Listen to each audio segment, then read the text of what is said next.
Part 2, energy bodies. Many spiritual traditions teach that human beings are made up of more than just a physical body. Instead, we are seen as layered beings with several energy bodies or subtle bodies that work together to shape our health, emotions, thoughts, and spiritual growth. While the details and names of these bodies differ from tradition to tradition, the idea of multiple layers of existence is nearly universal. Hinduism describes the subtle body through concepts like chakras, which are energy centers, and nadis, which are energy channels. The chakras are believed to influence our physical, emotional, and spiritual well-being, and practices like yoga and meditation are used to keep this system balanced. In Hindu philosophy, the subtle bodies include Annamaya kosha, which is physical, pranayama kosha, energy, manoyama kosha, which is mental and emotional, vijnanayama kosha, wisdom, and anandamaya kosha, which is bliss. Buddhism, especially Tibetan Buddhism, also recognizes a subtle body, describing it as a network of channels, again, nadis, winds, prana, and drops, bindu, which are closely linked to consciousness and advanced meditation practices. The Buddhist subtle body is central to many visualization and breathwork techniques aimed at spiritual transformation. Traditional Chinese medicine focuses on qi, or qi, the life force energy that flows through meridians, a network of pathways similar to the nadis in Indian traditions. Practices like acupuncture, tai chi, and qigong are designed to keep qi flowing smoothly for health and vitality. Western esoteric traditions in theosophy have developed their own models, often borrowing from Eastern ideas. They speak of the etheric body, the energetic double of the physical body, the astral body, which is the emotional body, and the mental body, which are thoughts and intellect, among many others. Taoism offers one of the most detailed systems describing 8 energy bodies, more than most other traditions, and the one I have come to understand as the most accurate, though even that is widely debated. But let's lay those out here. 1, the physical body. This is the tangible material body that interacts with the physical world through the 5 senses. It's the foundation recognized by virtually all spiritual and healing traditions as the vessel for physical experience, growth, and interaction. 2, the etheric body, aka the chi body. The etheric body is an energetic counterpart to the physical form, often described as an energetic double that sustains and vitalizes the physical body.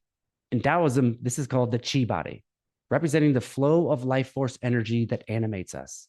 In Hindu philosophy, it corresponds to the pranamaya kosha, the energy sheath that circulates prana and vital breath.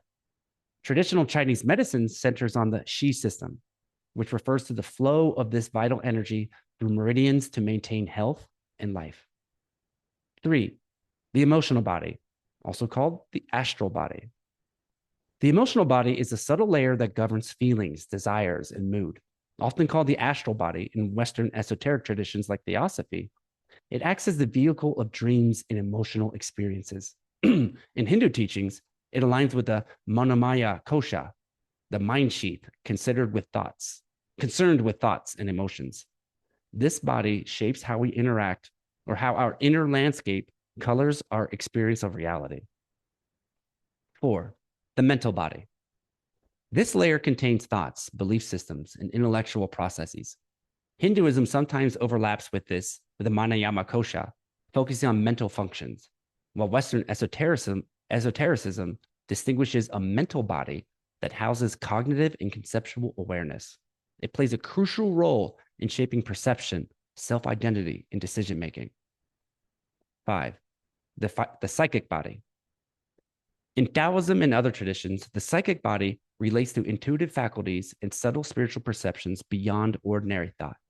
It serves as a bridge between everyday consciousness and deeper spiritual insight, encompassing extrasensory abilities. While not universally labeled as a separate body, many systems recognize psychic phenomena as expressions of subtle energies inherent in the non-physical self. 6, the causal or karmic body. This body holds karmic imprints, soul memories, and lessons accumulated through past lives. Known as the Karana Sarira in Hinduism and Buddhism, the causal body is believed to carry the evolving essence of the soul, guiding spiritual growth and reincarnation cycles. It represents the foundation of our spiritual journey, preserving the continuity of consciousness beyond individual lifetimes. 7, essence body, the body of individuality. Unique to Taoist philosophy, the essence body is seen as the pure, unchanging core of one's true self, the real you that exists beyond thoughts, emotions, and memories. This essence is the eternal spark of individuality that persists through all transformations and is a source of genuine vitality and presence. 8, the body of emptiness. In Taoist teachings, this is the most subtle and refined layer associated with pure consciousness or emptiness, symbolizing complete unity with the Tao, the ultimate source and rhythm of all existence. It transcends all form and duality, representing a state of enlightened awareness and oneness with the cosmos. And just as subtle bodies describe different energetic layers of our being, the chakras represent the primary energy centers that regulate the flow of life force within those layers. Originating in ancient Indian spiritual traditions, but recognized in various forms worldwide, chakras are focal points where physical, emotional, mental, and spiritual energies converge and interact. Most traditions and teachings count 7 major chakras, while others recognize many more, reflecting different cultural understandings. These centers each govern specific aspects of our well-being and consciousness, and importantly, they are also the repositories of certain fears and blockages that can inhibit growth until consciously addressed. Here they are. 1, the root chakra, the Muladhara. Located at the base of the spine, this chakra grounds us in physical reality and survival instincts. It governs our sense of security, stability, and basic needs. Fears stored here include abandonment, financial insecurity, and primal survival anxiety. When balanced, it fosters a deep sense of safety and presence in the material world. 2, the sacral chakra, Svadhisthana. Situated in the lower abdomen, this center relates to emotions, sexuality, creativity, and pleasure. Common fears involve rejection, loss of control, or emotional instability. A balanced sacral chakra allows creative expression, healthy relationships, and emotional fluidity. 3, solar plexus chakra, the Manipura chakra. Found above the navel, this chakra governs personal power, self-esteem, and willpower. It can hold fears related to shame, guilt, and feelings of inadequacy. When open, it supports confidence, purpose, and effective action. 4, heart chakra, the Anahata. Centering in the chest, the heart chakra is the seat of love, compassion, and forgiveness. It stores fears of hurt, betrayal, and emotional pain. Our harmonious heart chakra enables empathy, balance between self and others, and unconditional love. 5, the throat chakra, the Vishuddha.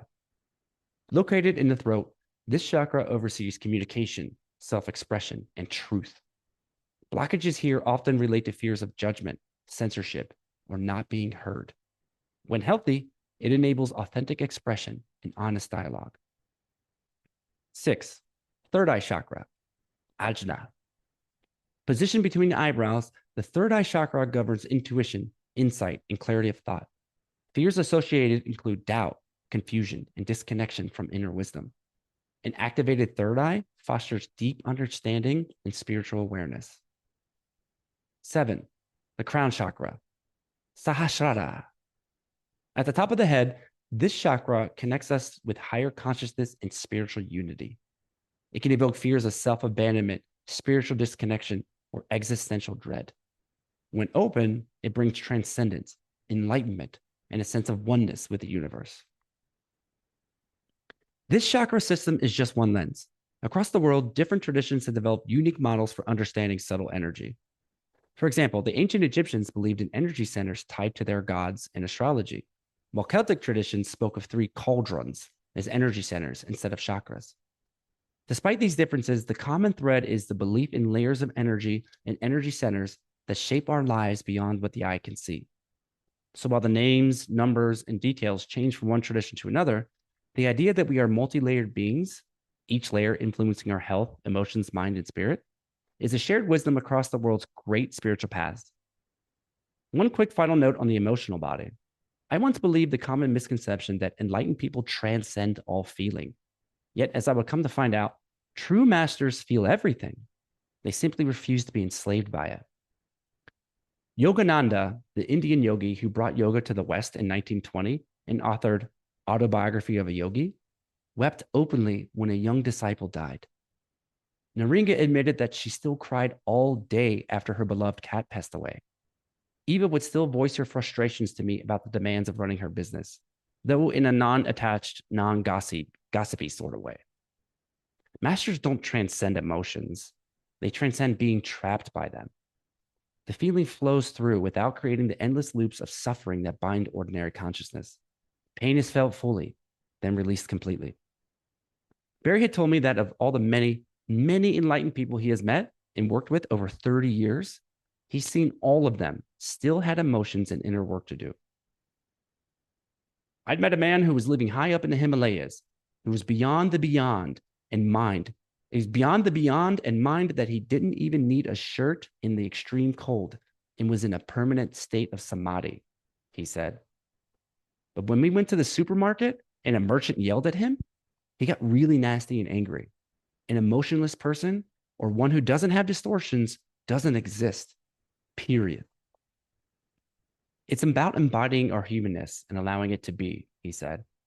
It's a complete 100% surrender to and presence with whatever the experience may be, no matter how rough. True spiritual power, it seems, lies not in becoming inhuman, but in becoming fully human.